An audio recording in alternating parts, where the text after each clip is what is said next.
How about we go ahead and get started today? If we haven't met, my name is Will Stewart. I am the Executive Director of Stay Work Play New Hampshire, and we're a statewide nonprofit whose mission is to attract and retain more young people here in the Granite State. So I'd like to thank you for joining us today for the third and final installment of Stay Work Play's Back to Business series, which aims to help those seeking employment to navigate the job market during these very unprecedented times. Today's webinar is going to focus on helping recent college grads and those who will be graduating soon to find employment for the first time. This can be, finding a job can be challenging enough in the best of times, but downright difficult in, again, unprecedented times like these. Thankfully, we have an informative and actionable presentation to help us all out today. And following the presentation, we're going to have a live Q&A session. So be sure and put any questions you might have at any time during the presentation in the comments section below, and our esteemed presenter will answer them after that. So speaking of our presenter today, if you took part in either of our two previous presentations, you'll already know today's presenter. Ariella Coombs is a career growth specialist with Work It Daily, where she helps people with their career planning and job search strategy so they can achieve success and satisfaction in their careers. Her advice has been featured in more than a dozen online publications, including TeenVogue, Business Insider, Forbes, H&R Block, Elite Daily, and more. Ariella has been actively involved in local organizations and groups since graduating from UNH in 2012. She served on the board of Catapult Seacoast, the region's Young Professionals Network, has written for Stay Work Plays blog, and has also served as president of the UNH Seacoast Alumni Network. She is also an alum of Leadership Seacoast. So please join me in welcoming Ariella Coombs. Ariella, the floor is yours. Awesome. Thank you so much. I can't believe this is the last session. Oh my gosh. I feel like these last 3 weeks have totally flown by. And I'm so grateful to you, Will, and the rest of Stay Work Play for having me here and allowing me to share all of this with you guys. If you've joined us before in the last few sessions, you know that I'm totally a nerd when it comes to career development and job search. So I really enjoy doing these presentations and, sharing this information because right now it is such a difficult time, especially if you're entering the workforce right now. If you're just graduating, if you're even graduating next year, this fall, this can be a scary time to go into the workforce and try to find your first real job. So I have some tips that will hopefully help you do that easier and make it a little bit more fun because it really is, job search is essentially, it can be fun. And I think that if you have the right tools and you have the right strategy, you really can enjoy the process and find something that will work for you and be a good, fit for your career. So obviously it's no secret that you're entering a tough job market right now with all the impacts of COVID-19. Obviously, it's going to be a little bit more difficult because there have been mass layoffs, there have been hiring freezes, furloughs. All of these things are happening because companies have had to cut costs as a result of everything that's happening right now. And with that, even though there's still opportunity, the opportunity that's still there or that's out there is going to be hard to get because there's going to be so much more competition all at once going for those opportunities. So you really need to carve out a path and find a way to stand out against the sea of candidates who are going for those opportunities. And unfortunately, for most of us, school didn't teach us how to job search, right? It taught us everything else that we needed to know except for how to find a job after school. And yes, you have some amazing career services centers and resources, but this isn't something that we were brought up, taught how to do, right? We were just kind of thrown into the world after college or after high school and just saying, figure it out.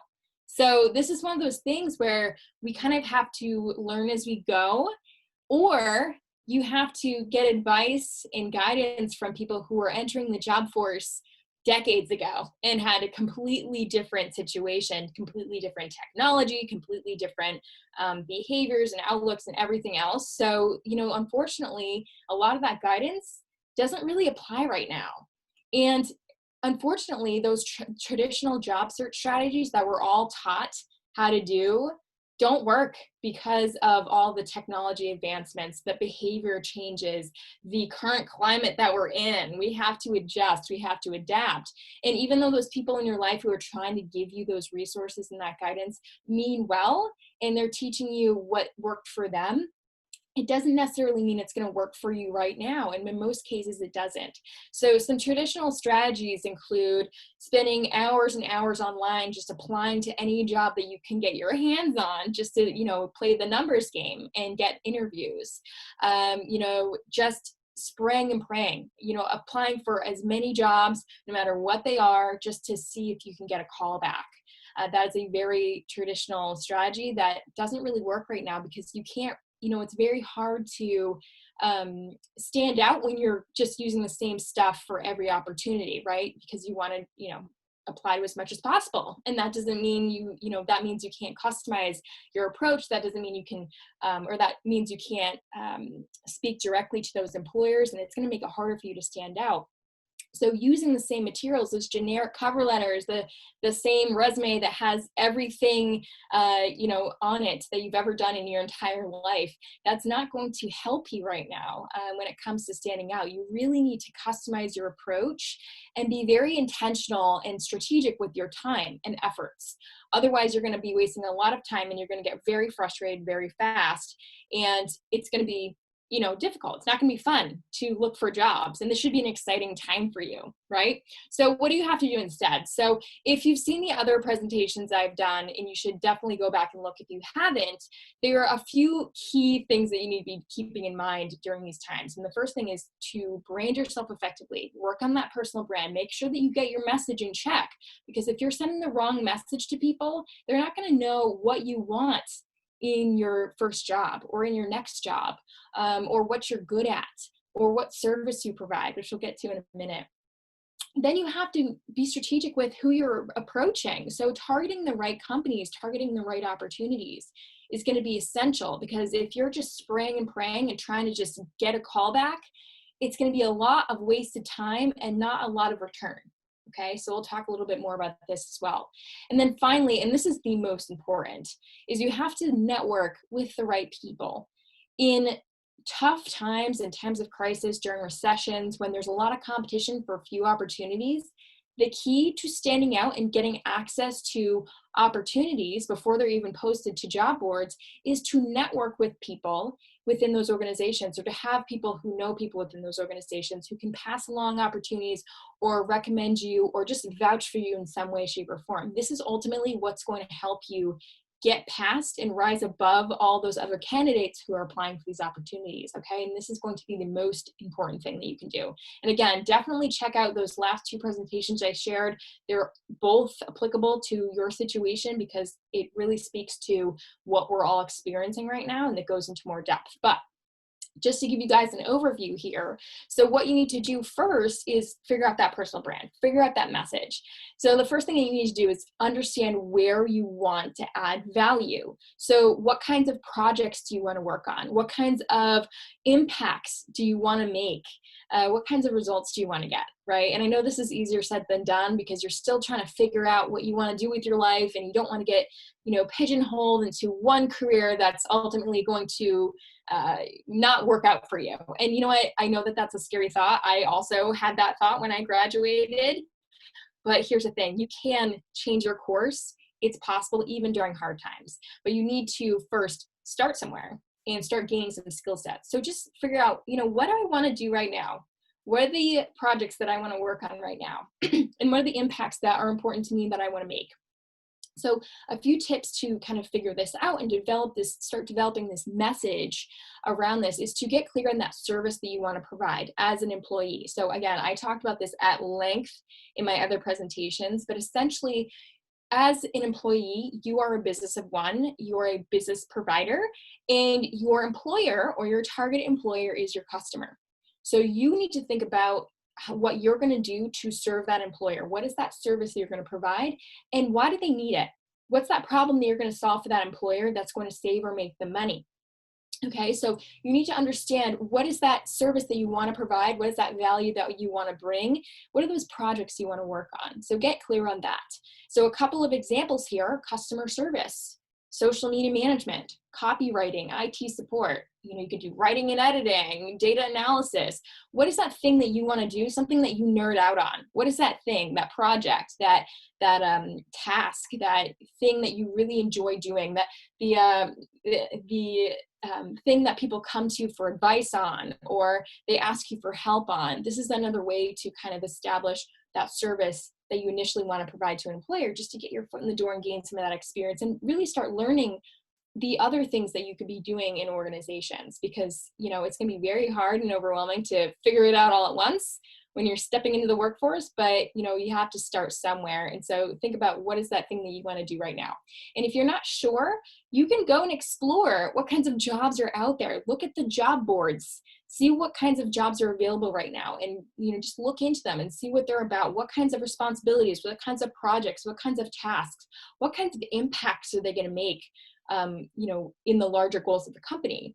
If you also want to kind of just look for different job descriptions for jobs in the field that you're in, or your major, you can go and explore those as well, because sometimes it's hard to get started when you don't know where you're going or what kinds of jobs are out there.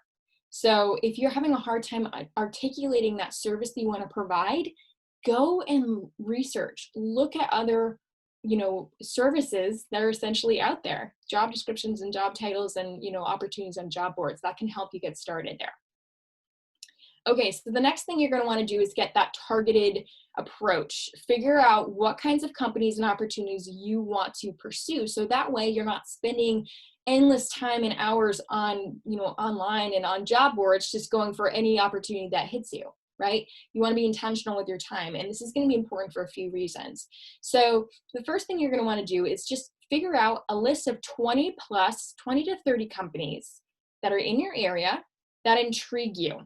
Okay, so you don't need to know everything about them, but it doesn't matter what it is. It's like, this company downtown, I don't know anything about, but I've driven by it every single day. I want to learn more about them. Or this company offers this service or this product, and this is something that I use. Maybe I should explore this company. Or my friend works at this company and she seems to have a great time there and enjoy the people that she works with and the work that she does and the impact she makes. So maybe I'll explore that. So just start learning and ask yourself, as you're researching these organizations, why would you feel proud to work there? Look for things that resonate with you, right? Do they have a strong mission? Do you really stand behind the product or service? Whatever it is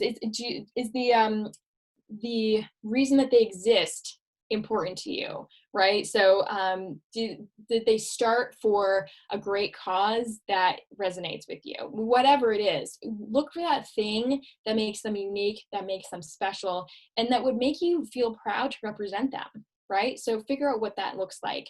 And this is what we call a connection story. And this is important because it's going to come into play in your cover letter. It's going to come into play in your networking conversations, your informational interviews, and your job interviews, because this is all about establishing a connection and showing them that they are special, right?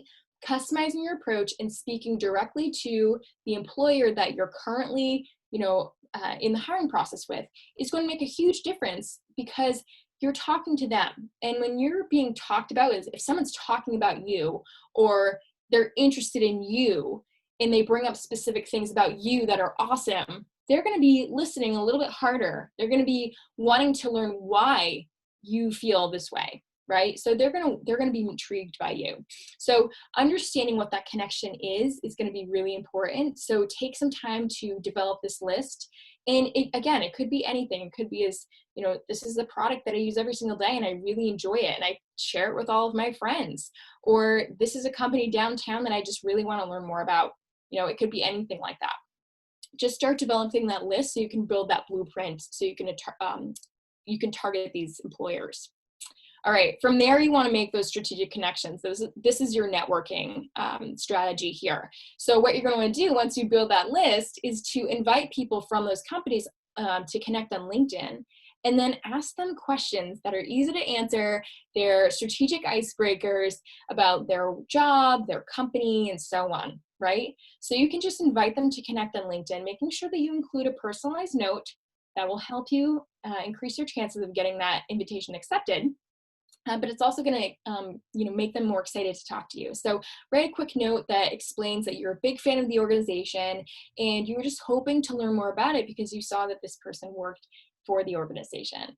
And then once you connect with this person, you can start that kind of casual, over LinkedIn informational interview conversation by asking questions like, what do you love most about your job? Or what's the most unique thing about your company? Why is it different? Why is it special? Things like that can help you get a conversation started.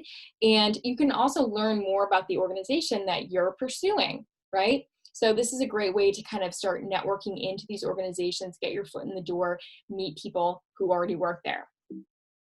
All right. Now that you know the overall bare bones strategy in terms of finding a job, I want you to understand what employers are looking for in terms of an entry-level candidate.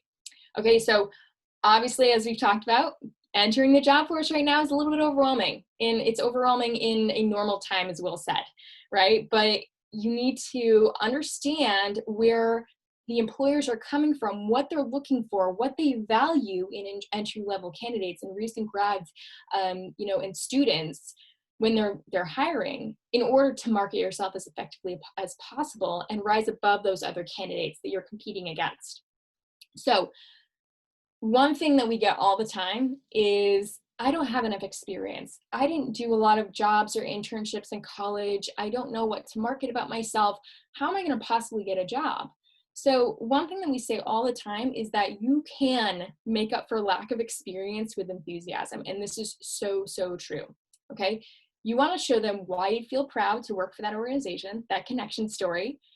You want to make it clear what kinds of value you'll bring, that service that you provide, and show them that you're excited to grow with the organization. And we're going to get into this a little bit more in a bit, but this is going to help you market yourself without a ton of experience, because they know you're just graduating. You can't possibly have a ton of experience at this point, right? They know that, and they were there once before. We all were.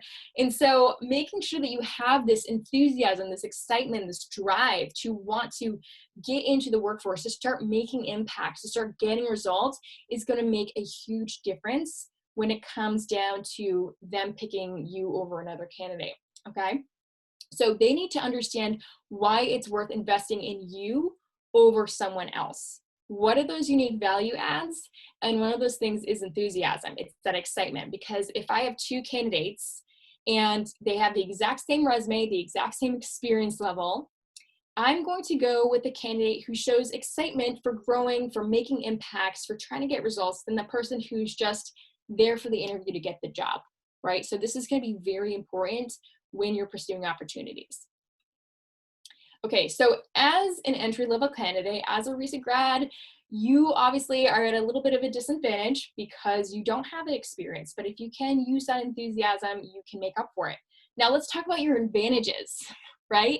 As a recent grad, as somebody who's never really worked in the workforce, you have no bad habits, okay? You weren't trained on certain things. You don't have grudges. You don't have chips on your shoulders. You have no bad habits. You are ready to learn, ready to grow, learn how this company does, whatever they do, right? Sometimes when an organization hires somebody who's a little bit older and has already been established in the workforce, they've gained these habits over the course of their career that they've learned to be successful in whatever company or role or opportunity that they were in. And it might not be in alignment with what that company wants.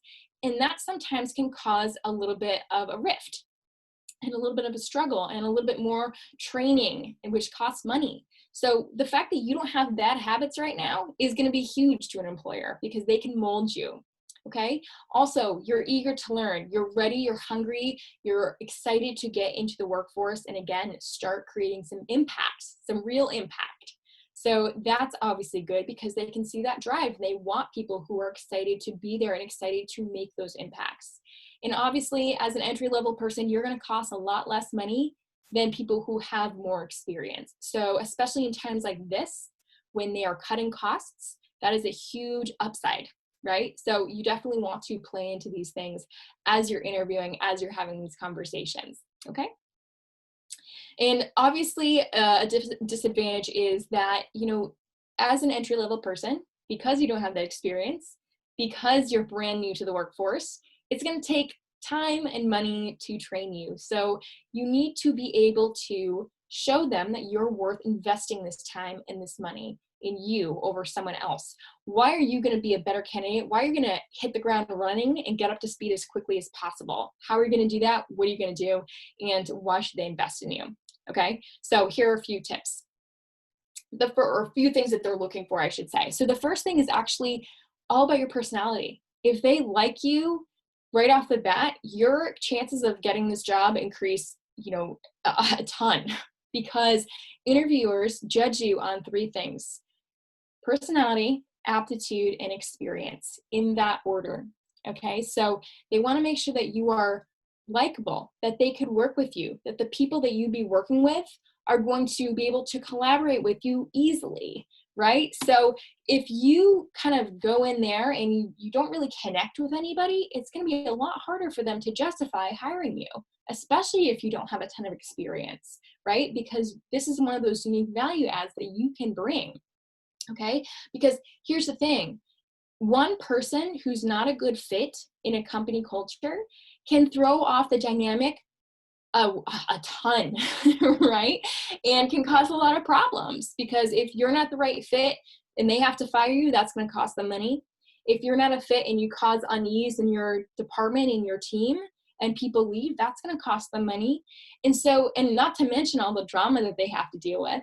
So it's really important to them and a lot of companies to make sure that you're going to be a good fit within the company culture. So a few ways to, and they're very simple, right? A few ways to kind of establish this is to show that interest. Ask questions about the interviewer, about the person you're talking to, if you're doing an informational interview, or ask what they love about their job, ask about the team, ask about the company culture, ask questions about them, because when you ask questions about somebody else, they instantly like you more because they get the opportunity to talk instead of listen. Okay, so it does make a difference. Obviously, smile and show positive body language. Don't slouch. Don't look all over the room and fidget and get nervous. And I know that's hard sometimes, but it does make a difference when you're confident and you're smiling and you're excited to be there. Maybe you're even leaning in when you're talking or mirroring body language, because that actually can make a difference. Obviously, be authentic. I know when I first, started pursuing opportunities after school and even during school, I tried so hard to be somebody that I thought the employer wanted me to be, right? Very buttoned up, didn't really have a personality, just there to do the job, and whatever. And it was just lame, and it was very hard to make a real connection with that person I was talking to, because I wasn't allowing myself to do that. And so it was a lot harder to establish, whether they would want to work with me, because, I was just kind of blank face. So be authentic. Don't try to be somebody that you're not. Don't try to, water down your brand or your personality so much that they have nothing to cling on to. Okay. And obviously treat everyone in the company with respect, whether it's the boss, whether it's the receptionist, whether it's the janitor.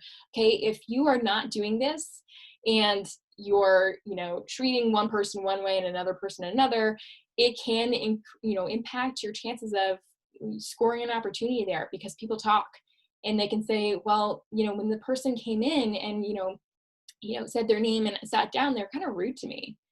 And so that actually does make an impact when it comes to hiring. So it's very important to be respectful to everybody and make sure that you're treating everybody as if they're interviewing you, because they are. So true. Okay, professionalism. They're obviously looking for this because they want to know that you're going to hold yourself to a certain standard, especially if you're talking with clients or you have, regular interactions with people. They want to know that you can handle this and that you're not going to be on your phone 24/7 or, smacking gum or, again, slouching or whatever it is. They want to know that they can trust you because you are representing them as a brand, right? You're representing them as a company. And especially if you're working with people who are outside of that company, you are the face of that company, no matter what level you're at.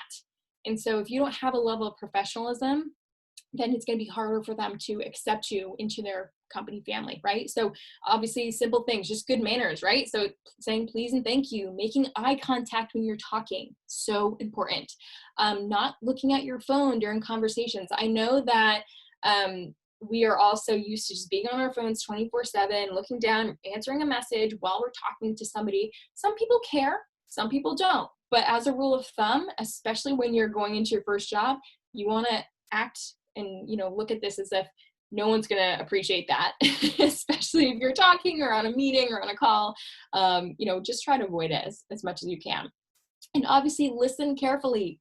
If you are not listening, if you're going off into la la land when you're being spoken to during a meeting, and you're not kind of engaged, people are going to notice, and it is going to make an impact. So especially during your interviews, you want to be listening carefully and asking thoughtful follow-up questions to show that you're not only interested, but you are listening to them because you want to be there and you want to participate.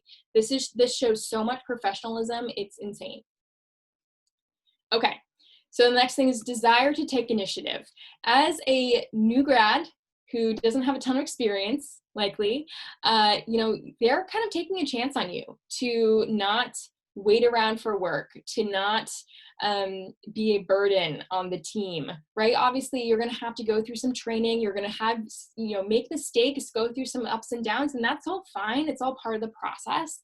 But if you're not willing to take some steps on your own to start carving a spot in this opportunity, this company, then it's going to be a lot harder for them to want to accept you into the organization, right? So being able to show that right off the bat using examples is going to be key in terms of marketing yourself and standing out over those other candidates. So a few ways that you can do this. So the most important thing you can do is actually to share examples, especially during interviews, of projects or accomplishments that really support this ability to take initiative. So think about group projects during school, volunteer work, part-time or summertime jobs, hobby hustles you started, whatever it is. Just think of examples of times where you had to step up and make something work, or be a leader, or figure something out. Right? That's going to make a huge impact. So here's just an example. If they're asking, or like you want to show off this initiative, you could say something like, on a cold day, I realized there was a need for coats, for the homeless. So I started a coat drive in the community to help out. Right? That shows a lot of initiative. You didn't need to do that, but you did it because you felt that there was a need and you wanted to help and you want to participate. That says a lot about you and your ability to just, start things and go with the flow, and not even going the flow, but like just moving things forward, starting projects. And employers really value this, especially with younger professionals, because they don't want you to be waiting around for opportunities. They want you to go find them, because you're hired to solve a problem. And if you're not finding the problems to solve and they have to give them to you, it's going to make it harder on them. So showing them that you can self-manage your success is going to be critical, especially during interviews. Okay. Tracking your timeliness. So understanding time management and showing that off, because they don't want to, again, have somebody who's going to wait around for work, take forever to, do simple tasks. It's time is money in the end. And if you are taking too long, then it's going to impact, your brand. And so they want to understand, or not your brand, but it's going to impact your success and overall their success. So if you can't manage your time effectively and you're taking forever on projects, then, they're going to have doubts about you. So they want to know right up front that you can manage your time.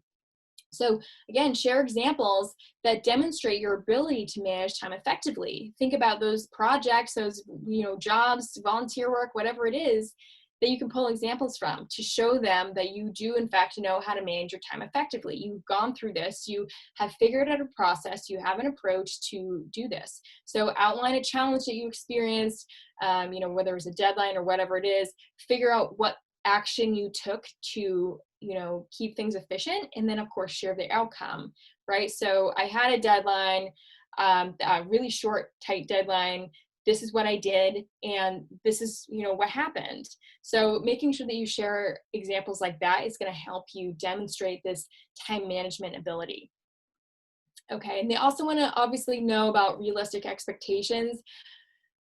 We all went through the phase in school or, before that, where we thought when we graduated, we'd just land the dream job, right? I know for me, I wanted to be an editor at, Hearst. I wanted to be a magazine editor.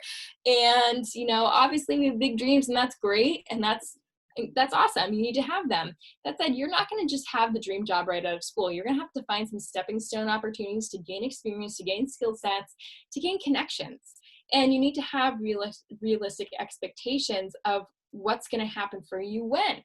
So making sure that you have that, and that you're not, getting ahead of yourself, and, showing employers that you're not going to just leave because this isn't what you thought it was going to be, is going to be important. So having those realistic expectations and showing that is going to be very important. So demonstrate that you're excited to grow with the company, and that you're totally fine doing the grunt work for a while, because in the end, that's what you're going to have to do. You have to start from the bottom. You have to gain some skill sets. You have to gain some perspective. So showing that you're not only okay with it, but that you're excited to do that is going to be a game changer when it comes to standing out against another candidate. So share an example of a project you didn't love doing, maybe you hated, and really struggled doing, and why you were glad that you had the opportunity to go through that process.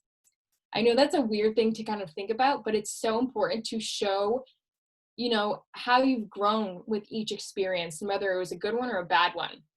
So making sure that you're asking yourself, what were those challenges that I had, whether it was in school or whatever, and those projects I hated working on, and the things that I hated doing, but I'm better now because I did them, right? I got it out of the way.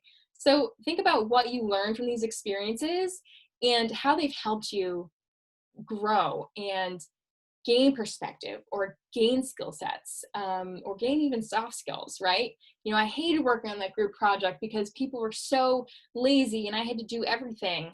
But in the end, I learned how to be an effective leader by delegating and making sure that people were staying accountable. And, it was a challenge for me, but I made it happen, and I learned some skills, and I gained some perspective, right? So this is going to help you demonstrate that, you understand you're going to start from the bottom, and you're going to have to do some pretty, sucky projects, let's put it that way, but you're going to gain something from it, and it's going to help you grow later, right? This is going to be so important.